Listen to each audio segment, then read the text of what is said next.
Bienvenue sur e-Radio et e-TV. Mesdames, Messieurs, bonjour. Vous êtes dans votre émission Espace Politique qui a l'immense plaisir de recevoir aujourd'hui l'ancien député de l'APR, Abdoulaye Ndiaye. Bonjour, honorable. C'est comme ça que je dois vous appeler d'ailleurs. Oui, d'ailleurs.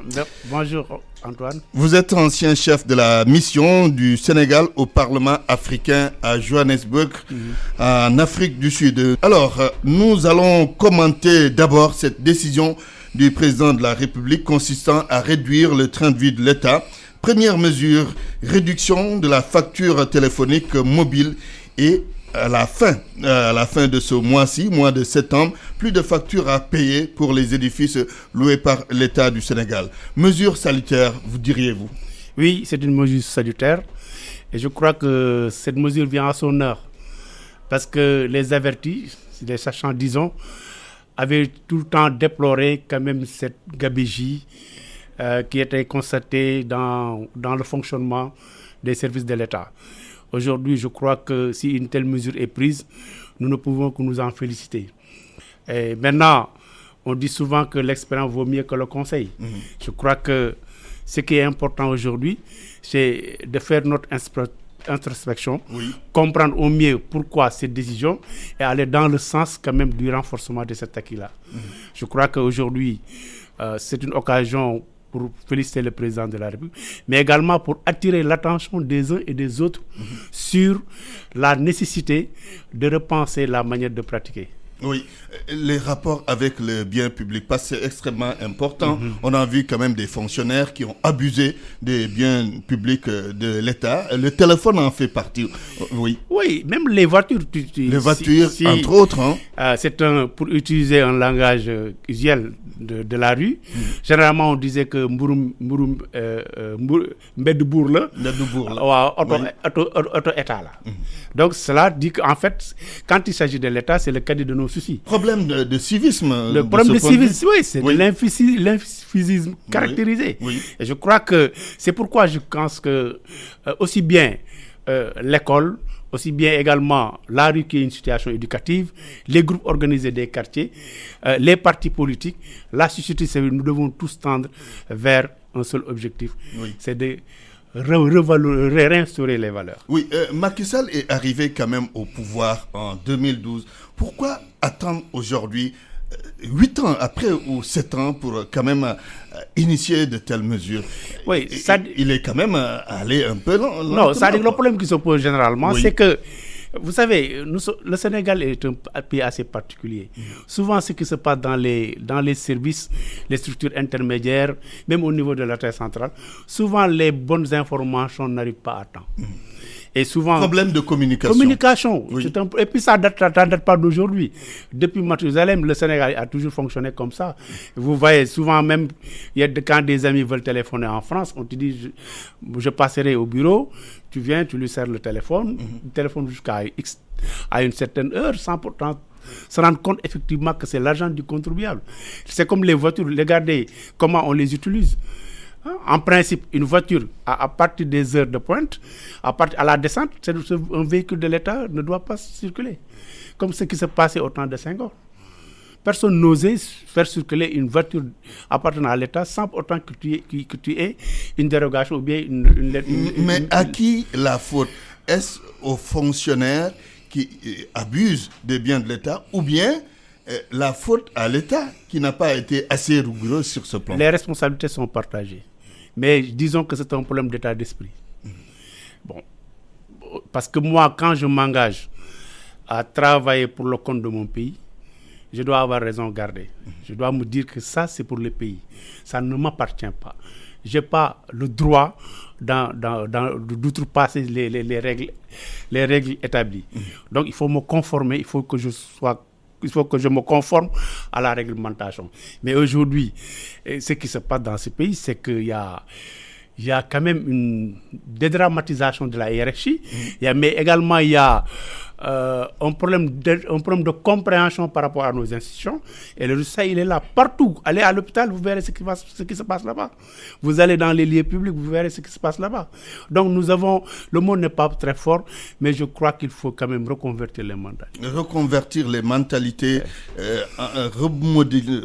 moderniser oui. Notre administration, la rendre plus efficace et plus dynamique. Alors, Abdoulaye Ndiaye, le syndicat des fonctionnaires de l'administration publique a réagi par rapport à cette mesure en disant qu'il faudrait attendre avant de l'appliquer pour faire d'abord une certaine évaluation pour voir est-ce que cette mesure va être efficace ou pas. Est-ce que quelque part ces syndicalistes n'ont pas raison? Mais ces syndicalistes sont des travailleurs des différents services de l'État du Sénégal. Ils sont autant impliqués, autant concernés que les autres. Si maintenant on ne parvient pas à comprendre concrètement ce qui se passe, c'est que quelque part il y a un problème. Quelle est la mission du syndicat? Ce n'est pas de défendre tout simplement les intérêts des travailleurs, mais c'est de contribuer à l'efficacité, à l'efficience de la mission. Donc, dans les services, ce sont eux qui sont dans les différentes stations et qui font le travail. Donc, ils sont autant impliqués, ils sont autant concernés. Je crois que si aujourd'hui, le président a reçu des informations, parce que vous n'êtes pas sans savoir qu'il y a de cela quelque temps, le président avait revu et réadapté le système des renseignements. Peut-être par ce canal, il a eu des informations. Il s'est rendu compte que trop, c'est trop. Et maintenant, il a attiré l'attention des uns et des autres. Ce qui est important, c'est qu'on puisse arriver à mettre de l'ordre. Et chacun est concerné. Même la cellule familiale est concernée. Oui. Je crois que si on comprend cela, je crois que nous allons déraciner l'arbre de nos mots. Oui, pour l'efficacité de l'administration, il y a eu, si vous vous souvenez, quelques mois, on a supprimé le poste de Premier ministre. Entre cette date et aujourd'hui, est-ce que vous pensez réellement que les choses marchent mieux qu'elles l'étaient au début? Ouais, donc évaluer comme ça serait très difficile pour moi. Parce qu'en vérité, marcher, comment peut-on savoir que telle chose marche ou non? Parce qu'il y a des indicateurs. Mais maintenant, peut-être ceux-là qui ont la charge d'évaluer, de mesurer l'impact, sont ces gens-là qui peuvent concrètement nous dire vraiment ce qui se passe. En tout cas, une chose est claire, le panier de la ménagère, vraiment, la conjoncture elle est très difficile. Ça, c'est clair. Mais pourquoi elle est difficile? C'est partout dans le monde. Mais aujourd'hui, tout est fait à une cause. Il y a un ensemble d'éléments qui font que nous sommes dans cette situation-là. Et quels sont ces éléments? D'abord, pour les auditeurs qui vous écoutent. Les éléments, il faut un défaut de communication entre l'administration centrale et les administrés. Oui. La compréhension que les populations à la base ont de la politique. C'est important. Parce qu'en vérité, ont également de nos institutions. La troisième chose, c'est peut-être aussi, en tout cas, il y a un degré moins d'implication des acteurs économiques par rapport à la chose économique. C'est-à-dire que je veux dire que l'État n'implique pas trop, aussi bien dans la réflexion que dans la faisabilité, les acteurs économiques. Ça aussi, ça peut quand même être un élément important. Ensuite, également, il faudrait aussi que les sanctions arrivent à temps et qu'ils le fassent pour tout le monde. Ça, c'est important. Oui, le gouvernement était en vacances, c'est demain la fin des vacances gouvernementales, beaucoup de dossiers attendent l'équipe du président Macky Sall, c'est comme ça qu'il faut l'appeler. Alors, quelles sont, selon vous, les véritables urgences auxquelles le gouvernement doit s'attaquer après la reprise? Après la reprise, d'abord, d'ici la rentrée des classes, il y a presque moins de 2 mois. Il faut reprendre le fil du dialogue avec les syndicats. Les syndicats d'enseignants. Et je crois que j'ai entendu même l'autre jour le ministre de l'Éducation nationale dire qu'il y aura des exercices en début de semaine. Et ils ont même choisi une personnalité neutre. C'est une très bonne chose. Parce qu'il faudrait tout faire pour qu'il y ait une harmonie, pour que les points de vue soient harmonisés et que les doléances qui ont été acceptées soient également concrétisées en termes d'actes concrets. Ça, c'est important. La deuxième chose, il faut s'attaquer aux problèmes économique. Parce qu'aujourd'hui, je crois que, et c'est ça, et pourquoi, c'est d'ailleurs dans cette perspective-là que je souhaite quand même que le dialogue national, au point de vue économique, soit quand même convoqué le plus rapidement possible. Oui. Que l'ensemble des acteurs... Nous reviendrons d'ailleurs l'ensemble sur ce des point acteurs bien puissent précis, quand même parce que ça fait partie régler. des Mais points encore une fois de incidents. plus, Oui. il faudrait aussi que le gouvernement revoie sa manière de pratiquer, sa manière de penser, de communiquer. Oui. Parce que La communication gouvernementale, elle n'est pas bonne. non, pour moi, très honnêtement, Oui. bien vrai qu'étant un membre du parti au pouvoir, mais il faut reconnaître que nous sommes dans une position de réaction. Alors que la communication, je ne vous apprends rien, mais c'est avant, pendant et après.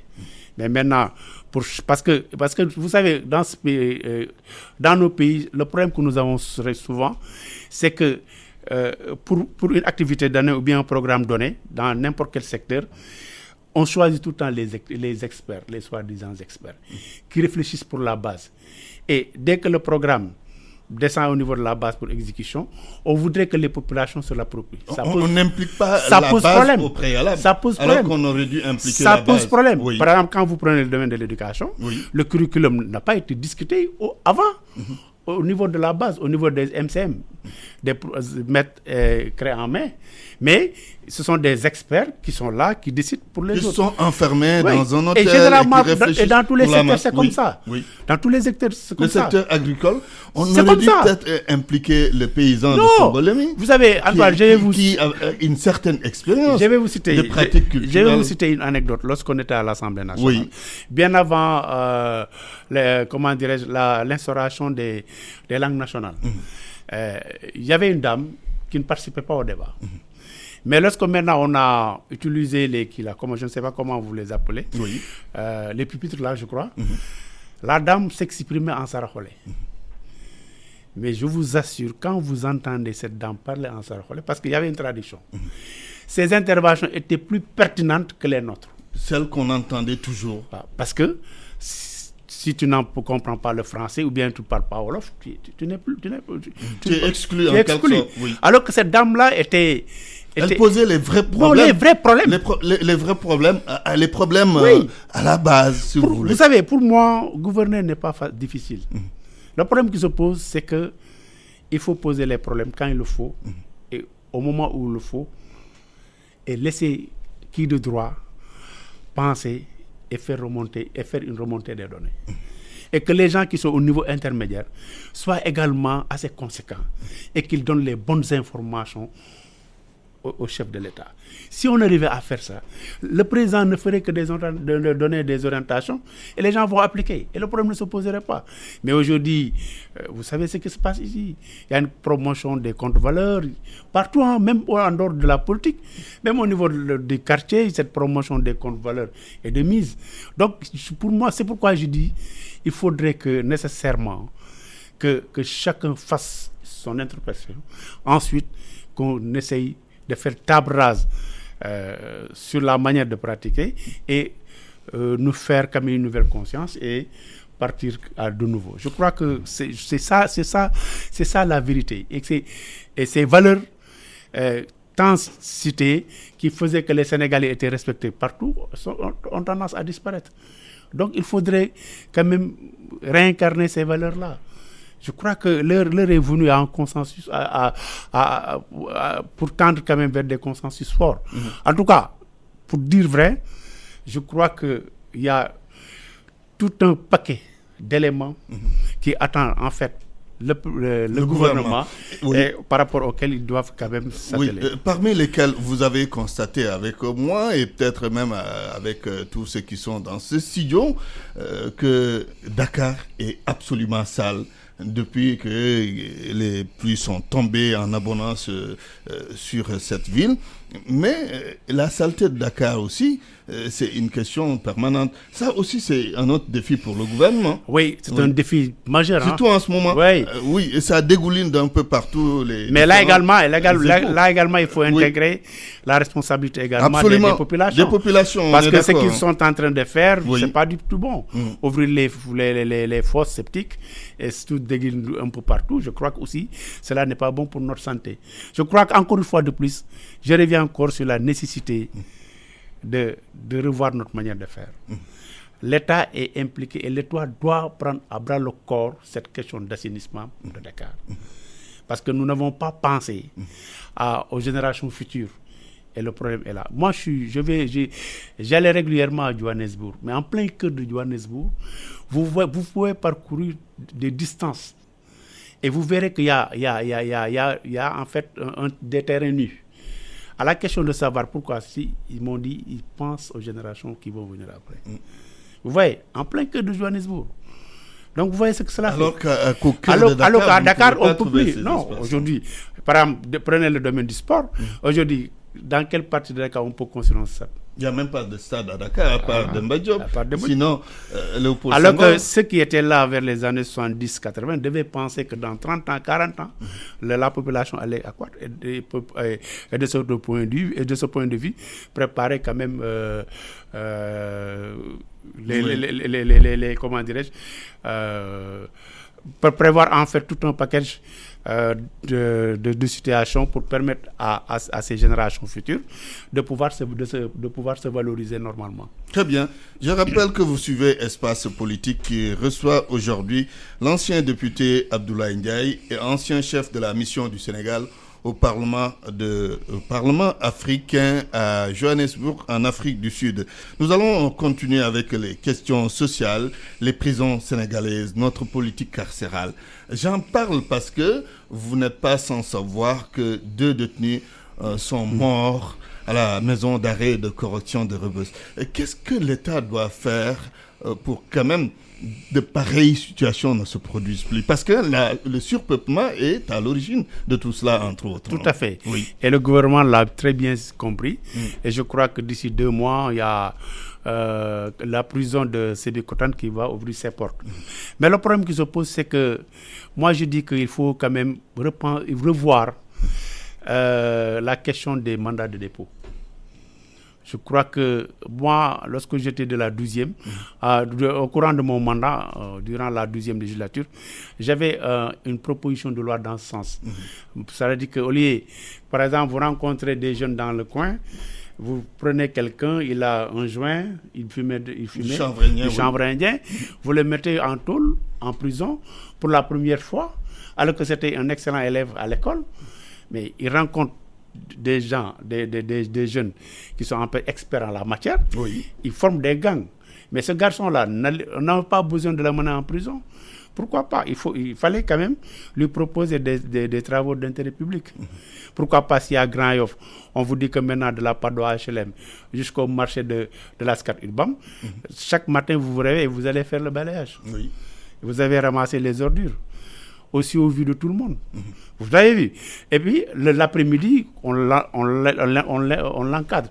Soit on l'amène au niveau de la paroisse ou bien au niveau même du Dara, du quartier, pour qu'il puisse s'imprégner quand même des... lui apprendre la vie, les valeurs religieuses, les valeurs sociales. Mais vous prenez ces gosses, vous les envoyez, alors que vous savez qu'il y a un surpeuplement dans les prisons, ça pose problème. Je crois que ça, c'est un élément. L'autre élément, c'est qu'il faut quand même renforcer également, essayer dans chaque région au moins augmenter la taille des prisons ou bien construire d'autres prisons. Je crois que ce sont 2 solutions, à mon avis. Mais également, il faut discuter avec les familles. Je crois que les chefs de famille ont une part de responsabilité. Parce que nous autres, lorsque nous avions un certain âge, nous n'osons pas faire certaines choses. Et pourquoi aujourd'hui il y a une démission? Moi, je ne crois pas à cette démission-là. C'est plutôt peut-être un problème... Je ne sais pas comment je vais l'expliquer. En tout cas, ce que je vois actuellement dans les maisons mérite. Et je crois que ce n'est pas du tout normal. Le parent doit contrôler ses enfants. Si vous restez jusqu'à 19h, au moins essayez de voir si tous les enfants sont dans la maison. Entrez dans les chambres, vérifiez les poches des pantalons, essayez de voir, discuter avec eux. Mais également, il y a aussi cette relation, elle est très importante. Si la relation elle est verticale, ça pose problème. Si le chef de famille se considère comme un gendarme, ça pose problème. En famille, il doit y avoir la gaieté. L'enfant doit sentir que je suis là en face de ma maman, je suis en face de mon papa. Parce que moi, j'ai participé à une enquête avec une ONG de la place au courant des années 90. Mais lorsque nous faisions l'évaluation, Et nous avions constaté effectivement que la plupart des jeunes qui vont en prison sont du fait de leurs parents. Soit quand ils sont ensemble, c'est la maman qui traite le papa d'une certaine manière, oui, ou bien vice-versa. L'enfant pense que c'est la rue qui règle le problème. Il intègre certains groupes et finalement il devient un délinquant. Mais moi j'en connais beaucoup. Des gosses moi j'ai récupéré beaucoup de gosses dans ce sens-là, dans mon école. Très jeunes que j'ai récupérés, aujourd'hui ils ont le bac. Ils commencent à travailler. Très bien. Donc, voyez, et puis aussi les ASC, il faut repenser également, revoir les lettres de mission, pour voir, parce que ces ASC-là, les autres groupes organisés des quartiers, pouvaient quand même prendre en charge cette question-là. Mais aujourd'hui, tout est articulé autour de l'argent, tout est articulé autour du matériel. Même vous, les acteurs politiques, vous avez une grosse part de responsabilité. On est passé complètement à côté de nous. Les partis politiques ne forment plus. L'école du parti n'existe presque plus. Même si elle existe aujourd'hui, on n'apprend pas aux jeunes ce qu'on devait leur apprendre. Mais alors, vous avez ébauché quelques solutions. Le ministre de la Justice a parlé du port du bracelet électronique. Est-ce que vous pensez que cela peut être une mesure efficace ? Bof, oui et non. Mais d'abord, il faut évaluer le coût. Est-ce que nous sommes en mesure de gérer tout ça ? Mais en amont, il faut d'abord régler la question des rapports au niveau de la cellule familiale. Il faut mettre le parent devant ses responsabilités. Il faut que la rue devienne cette situation éducative qui permettait à l'enfant quand même de s'amender. Hein, et d'être dans une nouvelle situation positive. Il faudrait aussi que l'école redevienne ce lieu d'éducation en sus de sa mission d'instruction. Parce qu'il y a une nuance. Aujourd'hui, nos écoles, ce qu'elles font, c'est qu'on se limite uniquement à l'instruction. On n'éduque plus. On n'éduque plus. Alors que c'était le fort de l'école sénégalaise. Donc il faut revoir tous ces mécanismes-là, tous ces instruments-là et les adapter aux réalités sociopolitiques. Gros chantier alors. Alors, je rappelle que vous suivez Espace Politique sur e-Radio. L'autre sujet d'actualité, ce sont les accidents de la route qui ne cessent pas. Le nombre de morts se multiplie de jour en jour. Il y a des solutions pour freiner cette hécatombe. Oui. Parce que moi, ce sont des Sénégalais qui le font. Hein. Mais j'ai appris l'autre jour, on m'a dit qu'environ ceux qui ont eu le permis et qui sont passés dans les règles par rapport aux règles établies, étaient moindres que les détenteurs de la carte. Les faux permis, vous voulez dire. Oui. Donc ça pose problème. Donc le premier chantier, c'est arriver à éradiquer ce mal-là. La deuxième chose, c'est qu'il faut sensibiliser davantage. Parce qu'il faudrait que quand vous allez dans les garages, dans les gares routières, vous voyez ceux qui travaillent. Généralement, ils ont un langage assez particulier. D'abord, même le port vestimentaire pose problème. Ils ont un langage assez particulier et ils ne comprennent pas en fait les enjeux. Ils ne pensent pas, ils ne savent pas que c'est un moyen qui participe au développement de ces pays-là. Donc, vous comparez à ce qui se passe à Dakar Demdik, vous voyez ce que cela fait, où le gars, il est là en tenue, il a des heures, il respecte les heures, mais comment peut-on aller à Kaolack à 8h, revenir à 15h et vouloir repartir à 17h et revenir à 22h? Ça veut dire qu'on va cascader sur la route. C'est pas possible, effectivement. Oui. Et puis également, et puis il y a cette autre facette aussi qui pose problème, c'est également les agents de la circulation. La police, elle ne fait pas son rôle. Les forces de l'ordre, non, ils font, mais en tout cas, je dis que la corruption commence à gagner beaucoup de terrain. Et c'est dommage.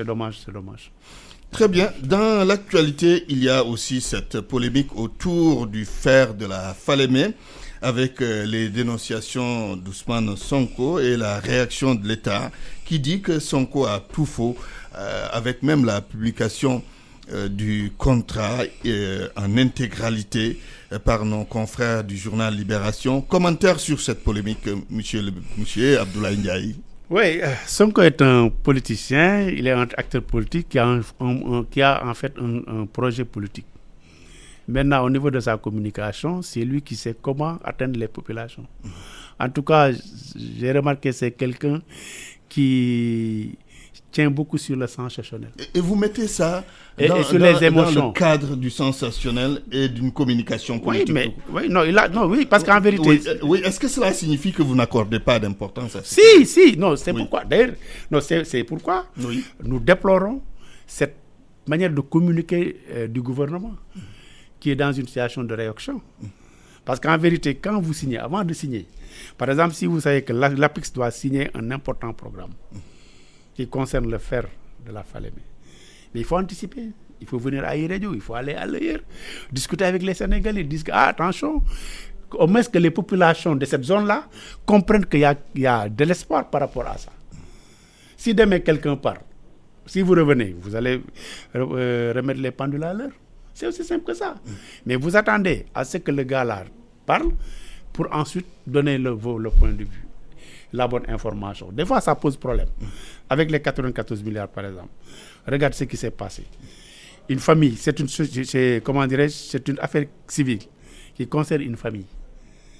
Est-ce qu'il est arrivé une seule fois de donner le micro à ces héritiers-là? Comment dans un pays qui se fait respecter, comment on peut sortir des caisses de l'État 94 milliards et sans pour autant que les héritiers réagissent? Il y a problème. Le cas de Atlas, quel est l'organe de presse qui a essayé d'investir cet organe pour voir concrètement qu'est-ce qu'il en est? Mercalès, etc. Bon, les mêmes propos. Par exemple, il a accusé Mamour, mais Mamour Diallo a accusé également Ousmane Sonko. Est-ce que les gens ont pris le soin de bien vérifier concrètement ce qui se passe? Et si Ousmane Sonko respectait également les Sénégalais, pourquoi il ne pouvait pas venir ici et dire que Antoine, voilà les preuves qui montrent effectivement que ce Michel a détourné de l'argent? C'est aussi simple que ça. C'est aussi simple que ça. Et même quand il dépose une plainte, vous ne pensez pas que ce sera l'occasion d'apporter... Mais non, la plainte, d'abord, il l'a déposée au nom de son parti, PASTEF. Et il a dit, il semblerait que... Et il n'a cité aucun nom. Mais dans ce cas-là, comment le procureur peut s'autosaisir? Ce n'est pas possible. C'est-à-dire, il est en train de jouer sur la conscience des Sénégalais. Et c'est effectivement pour corroborer ce que vous disiez tantôt par rapport à la formation civique au niveau de nos partis. Si les militants de nos partis étaient bien formés, aujourd'hui, même les jeunes de mon parti pouvaient se réveiller et rétablir les faits. Mais aujourd'hui, parcourir l'ensemble des partis politiques, demander quelle est la notion État, c'est quoi? Vous verrez peu de jeunes ou bien peu de femmes ou bien peu d'adultes qui vont vous répondre. C'est la politique politicienne. Parce que tout est articulé autour de l'argent, tout est articulé autour du matériel. À force maintenant d'y verser, finalement, on a cette situation qui est là et qui fait peur. Mais en tout cas, pour dire vrai, la question du fer, elle est très simple. Il y a un protocole d'accord qui a été signé en 2018. Ce protocole d'accord permettait aux partenaires et à l'État du Sénégal de négocier et de tendre vers des consensus, vers des contrats définitifs. Mais on est arrivé à ce moment-là, et l'État a pensé que l'entité turque était bien placée pour quand même signer. Et là, l'autre bourde, il a dit que nous allons donner les 750 millions. Mais les 750 millions, c'est la réserve globale. Le contrat ne concerne qu'1,5 million. Et les faits sont là. Mais donc, pourquoi ils donnent de fausses informations? Quel est le but visé par rapport à ça? Et quel est le but visé selon vous? Mais c'est ce que je disais. C'est parce que le Sénégalais aime le sensationnel. Regardez même le titre de vos journaux. Souvent, vous regardez le titre, vous regardez l'article, c'est comme la ciel et la terre. Titre incitatif et titre informatif. Voilà. C'est comme le ciel et la terre. Oui, il faut aussi qu'on vende.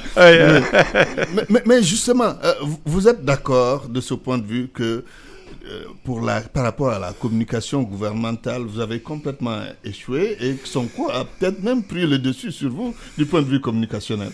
Non, je ne dirais pas qu'il a pris le dessus parce que ce qui s'est passé... Oui, parce que quand on voit toute cette frénésie... Oui, mais par rapport maintenant à laquelle... Parce qu'il y a une certaine frénésie. On a lu Abdoulatif Coulibaly faire une contribution et une interview de Madame Aminata Touré, entre autres responsables de votre parti. Non, je crois, Oui. par rapport au fer de la Falémé, Oui. je crois que là, au moins, j'ai vu qu'il y a un pas. Oui. Surtout par rapport à la réaction du ministère des Mines. C'est très bien. Parce que j'ai vu un communiqué, disait que Sonko devait en fait faire une annonce concernant ce fer-là. Mais nous l'attendons et après tout juste nous allons réagir. Et ils ont réagi. Je crois que, mais l'essentiel, c'est que c'est en amont, bien avant ça. Il y a tout un travail qui a été fait. Oui, on a longtemps attendu alors qu'on aurait dû Et pourtant, durant tout ce temps-là, oui. mais dans tous les ministères, il y a une cellule de communication. Mais qu'est-ce qui les empêchait de faire des notes et de vous envoyer ça? Mais des notes d'action, on vous envoie ça. Est-ce que cela signifie que vous suggérez au gouvernement de rendre public tous les contrats qui ont été signés, que ce soit le fer de la Falémé ou les contrats sont en ligne. Pour le pétrole et le gaz, c'est ce que le gouvernement dit. Mais je veux parler d'autres contrats, peut-être qu'on ne connaît pas encore. Moi, par exemple, si j'étais au niveau du secrétaire national de mon parti, par exemple, oui. J'aurais souhaité, j'aurais demandé à ce qu'une descente soit faite au niveau de toutes les communes, que les jeunes, les adultes, soient informés de ce que nous faisons. Par exemple, concernant les contrats pétroliers. Voilà concrètement ce qui s'est passé. Et on fait un débat. Détail par détail. Maintenant, si l'appropriation est faite, il appartient à cette commune-là de s'ouvrir et d'inviter les populations et de discuter, même avec les partis politiques. Parce que l'essentiel, ce qui est visé, c'est une question d'intérêt majeur, d'intérêt national qui concerne le Sénégal. Donc tous les Sénégalais sont concernés. Et si vous invitez les partis politiques à un débat contradictoire, les gens discutent, donnent des points de vue. Tu sais ce qui va se passer? Vous allez comment dirais-je, renforcer, vous allez civiliser davantage les rapports. Et quand vous civilisez davantage les rapports, il y a une possibilité de dialogue. Et tant que ce dialogue existe, il n'y aura jamais instabilité. Vous voyez ce que cela fait? Oui. Mais si vous êtes là, au niveau du secrétariat national, bon, les informations ne tombent pas. Le citoyen aussi ne comprend rien. Si M. X se lève un beau matin, tient une conférence, il dit, les gens vont dire que ce qu'il a dit, c'est vrai. C'est le problème fondamental. Oui. Je n'ai pas fait de la communication, mais de par ma petite expérience, je dis qu'il faut discuter, il faut échanger. C'est comme le chef de famille qui est dans sa maison. S'il ne communique pas avec ses enfants, qu'est-ce qui va se passer dans la maison? Les autorités en charge de la question ont réagi. Il y a une publication du contrat sur le fer de la Falémé, je le disais tout à l'heure. Mais qu'à cela ne tienne, il y a la plateforme Aar-Li-ñu-Bokk qui réclame la lumière sur cette affaire. Est-ce que cela signifie que vous n'avez pas assez donné d'éléments convaincants? Non, ce sont Ou bien vous avez une autre compréhension de la chose? Comme ils le disent, ce sont des activistes. Il faut qu'ils s'activent. Moi, j'ai fait une pratique de la société civile pendant près de 20 ans. J'étais encore très jeune et je l'ai fait auprès de Jacques Bignoucourt, l'ancien secrétaire exécutif d'ENDA, et Emmanuel Ndion, de ENDA Graf Sahel, Afrique de l'Ouest. J'ai côtoyé le Congad avec Bouba. Mais cette société civile n'a rien à voir avec ce que je vois actuellement. Une société civile doit s'inscrire dans la régulation, dans la facilitation, dans l'équilibre. Mais ce que je vois aujourd'hui, ce sont des politiciens qui ne disent pas leur nom. Mais en vérité, parce que si ils étaient dans une très bonne dynamique, pourquoi ne pas demander une audience avec le ministre et la rencontrer? Comment Madame Vladimir? Oui. Pourquoi? Si uniquement le seul objectif qui les intéresse, c'est la bonne gestion des deniers publics, la bonne gestion des biens de l'État, mais pourquoi ne pas demander même une audience avec le chef de l'État? Et s'ils ne l'ont pas fait, pourquoi le ministre ne les inviterait pas, puisqu'il réclame la lumière, ne les inviterait pas à une séance d'explication? Effectivement, c'est une possibilité.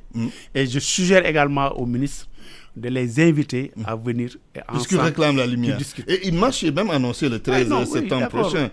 Vous considérez ça comme étant de l'agitation? Non, oui. Ou bien vous avez une autre compréhension? Vous savez, ces gens-là, il faut... Antoine, je vous suggère en tant qu'organe d'investir ces groupes organisés. Vous allez comprendre énormément de choses.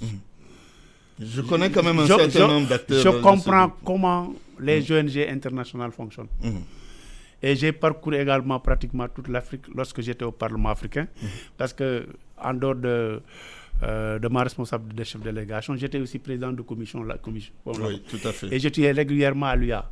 Je sais comment les choses se passent. Raconte-nous un peu. Non, ça dit que souvent, ces ONG-là, vous ne verrez jamais. Aussi bien les organisations de droits de l'homme, ou bien ces activistes-là, investir certains dossiers. Pourquoi? Parce que ce sont ces gens-là qui les financent.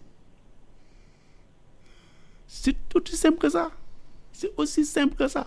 Est-ce que vous avez un exemple précis d'un dossier que ces ONG ne toucheraient pas? Je dis, oui. Prenons le cas de Oxfam. Allons-y. Est-ce que vous verrez une seule fois les organisations des droits de l'homme attaquer Oxfam par rapport à l'homosexualité? Vous ne verrez jamais ça. On sait comment les choses se passent. Parce que généralement, ce sont des groupes très forts au niveau mondial. C'est eux-mêmes qui gèrent le monde.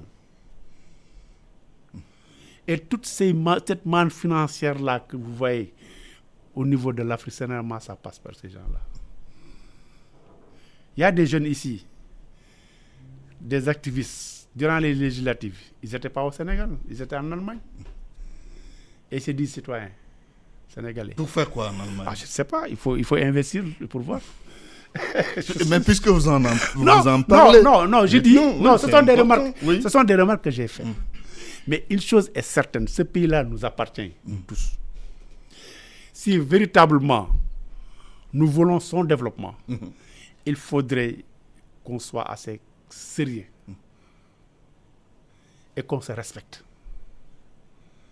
Mais regardez le train de vie de ces gens-là. Qu'est-ce qu'ils font comme activité? Ils ne travaillent pas. Je ne dis pas s'ils ne travaillent pas, mais qu'est-ce qu'ils font comme activité? Tu vois des éléments de la société civile qui travaillent dans les ONG. Tu les vois faire des textes au niveau des réseaux sociaux. J'ai mal. Parce que ce n'est pas leur rôle. Aujourd'hui, si par exemple les politiciens, par exemple ceux de la mouvance présidentielle, comme nous, ou bien les gens de l'opposition avaient des problèmes, nous devons aller vers ces gens-là. Qui doivent être des médiateurs. Vous devez de la médiation. Vous dites que nous sommes là, comme vous êtes d'aucune instance, d'aucun bord. Maintenant, intervenez. C'est comme ça que ça se passait. Si vous vous rappelez du temps de Diouf et Wade, combien de fois la société civile s'est intervenue, les Majib Ndiaye et consorts, et sans faire de bruit.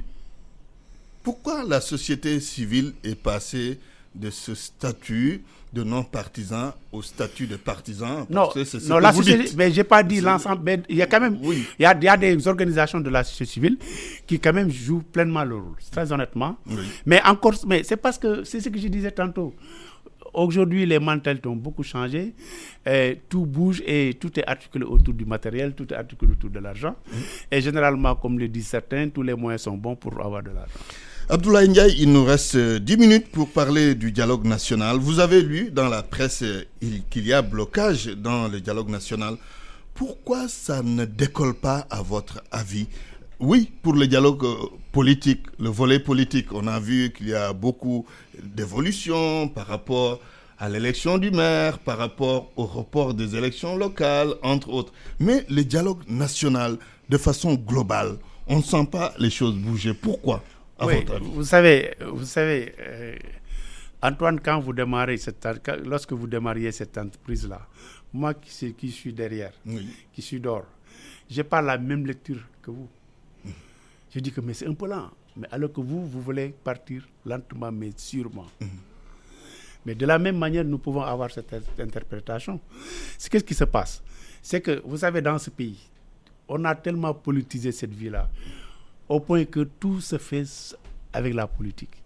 Peut-être certainement, les autres ont pensé il fallait d'abord harmoniser les positions par rapport à certains au plan politique avant de s'engager dans les autres secteurs. Et ils sont en train de le réussir. Maintenant, peut-être, avec l'éducation, on peut en faire un point essentiel sur l'éducation. Et demain, l'autre semaine, on prendra la santé. Et pourquoi, par exemple, j'ai entendu aujourd'hui quelqu'un dire quelque chose de très important. Par exemple, le droit de grève. La grève. Quand est-ce que nous devons aller en grève? Et quel genre de grève? La typologie des grèves. Il y a plusieurs manières de faire la grève. Mais il faut qu'on s'accorde. Il faudrait que les Sénégalais arrivent à beaucoup travailler. On ne travaille pas dans ce pays. On ne travaille pas. La valeur travail doit être bien comprise dans nos sociétés, dans nos entreprises, à la maison, à l'école et ailleurs. Regardez tous ces syndicalistes. Vous trouvez normal qu'un pays qui se respecte puisse avoir plus de 93 permanents syndicalistes. Ça veut dire qu'ils ne travaillent pas? C'est ce que ça signifie selon vous? Non, je ne dis pas ça. Mais est-ce que vous trouvez normal que 93 permanents au niveau des syndicats d'enseignants? En tout cas, lorsque j'ai quitté, jusqu'au moment où je quittais l'Assemblée nationale, ils étaient 93.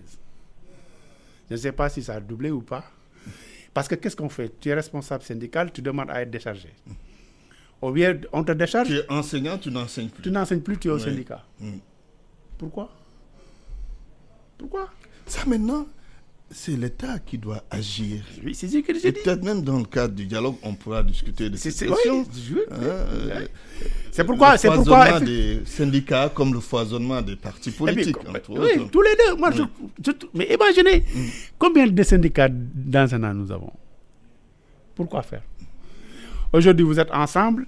Demain, on te dégomme. Tu dis non, ces gens-là m'ont trahi, je crée un syndicat. C'est comme les ONG. C'est comme les ONG, oui, c'est comme les partis politiques. Dans quel pays sommes-nous? Avec ça, on veut développer ce pays. Est-ce que vous pensez que ces questions peuvent fondamentalement être réglées dans le cadre du dialogue? Je crois, si les gens ont la bonne foi, ça peut se régler. Et je crois que beaucoup de gens sont animés de bonne foi et je crois que l'espoir est permis. Oui, mais Abdoulaye Ndiaye, revenons justement à l'évolution du dialogue national. Vous n'êtes pas sans savoir que beaucoup d'acteurs ont eu à se plaindre, peut-être même de l'attitude, de la personnalité qui est à la tête de ce dialogue national, en l'occurrence Famara Ibrahima Sagna. Ah bon? Oui, vous avez eu écho des courriers envoyés par le général Mamadou Niang, qui est à la tête du volet du dialogue politique, courrier sans réponse. Est-ce que vous avez... D'autres acteurs de la société civile en ont parlé, qui ont demandé plus de communication de la part de cette personnalité. Mais quand tout ce monde-là parle, est-ce que ça ne signifie pas quelque part il y a un problème? Non, on n'a pas entendu le général Niang parler. Vous avez des informations, mais venant de qui? On sait comment ce pays fonctionne. On sait comment ce pays fonctionne. Oui. Des fois, il y a des gens. Il n'a pas démenti non plus. Non, mais non, c'est pas son problème. Il y a des gens, quand tu parles des choses qui ne les intéressent pas, ils préfèrent observer le mutisme. Il n'y a pas de souci. Il y a des gens qui sont comme ça. Même quand c'est des choses importantes. Ouais, non, ça dépend de ce que vous appelez importance. Parce qu'en vérité, ce qui se passe, mais c'est une occasion rêvée pour vous, les organes de presse très sérieux, d'aller investiguer. Oui, ce que nous faisons d'ailleurs au quotidien. C'est important pour voir concrètement qu'est-ce qui se passe. Parce que généralement, il y a des gens qui sont hors du circuit et qui ne voudraient pas que les choses marchent. Ils peuvent donner ces informations-là. Ça peut se faire, on en a vu. Les gens qui sont de l'autre côté, qui envoient des textes comme ça, signés disant qu'effectivement il y a des problèmes, alors qu'il n'y a rien du tout. Parce que je crois que ces deux grandes personnalités sont suffisamment responsables au point quand il y a un problème, ils peuvent s'asseoir et régler ça. Est-ce que vous pensez qu'on doit procéder étape par étape, après le volet politique, passer au volet social, volet économique, ainsi de suite, ainsi de suite? Oui, tout dépendra de l'agenda. Parce que ce qui est important, c'est la disponibilité des uns et des autres. Mais je crois que dans l'immédiat, comme nous sommes à 1 mois de l'ouverture des classes, il faut mettre le focus sur l'éducation. Que les gens discutent et tous après la santé. Ce sont 2 éléments importants qu'il faut d'abord privilégier. Je ne dis pas que les autres ne sont pas importants. Bien au contraire. Tout est intéressant, tout est important. Parce que nous sommes un pays en voie de développement. Donc, nécessairement, je crois qu'il faut faire tout pour que les clignotants soient ouverts. Alors, nous allons terminer avec une question éminemment politique qui concerne Khalifa Ababacar Sall. Vous êtes de Grand Yoff. Il y a juste peut-être 3 à 4 jours, il a bouclé ses 900 jours en prison. Il est question de sa grâce. La grâce que le président peut ou peut ne pas lui accorder. Alors, parlons-en. Alors, est-ce que vous êtes favorable à ce que le président de la République accorde une grâce? Mais bien sûr. Qui est votre adversaire à Grand Yoff? Non, c'est un adversaire. Nous avons des engagements politiques très différents, mais quand même, c'est un grand frère que je respecte beaucoup et il me respecte beaucoup. Il me rend très bien. C'est vrai que je n'ai jamais été dans son bureau, ni dans sa maison. Je n'ai jamais reçu un centime de lui. Mais quand même, c'est que nous avons de bons rapports. En tout cas, moi, je souhaite quand même qu'une grâce lui soit accordée. Mais mon problème, je l'ai dit quelque part, ce sont ces partisans qui me posent problème. Pourquoi? Parce qu'en vérité, la détention d'un acteur politique n'a pas démarré avec Khalifa Sall. On se rappelle de Mamoudou Dia, on était encore tout petit, voire même peut-être, c'est bien, mais on a vu ce qui s'est passé. Mamoudou Dia, Waldio Ndiaye n'ont pas purgé toute leur peine. On avait Abdoulaye Wade, combien de fois il était emprisonné? On le fait sortir et il va rencontrer le président pour qu'il y ait une stabilité politique.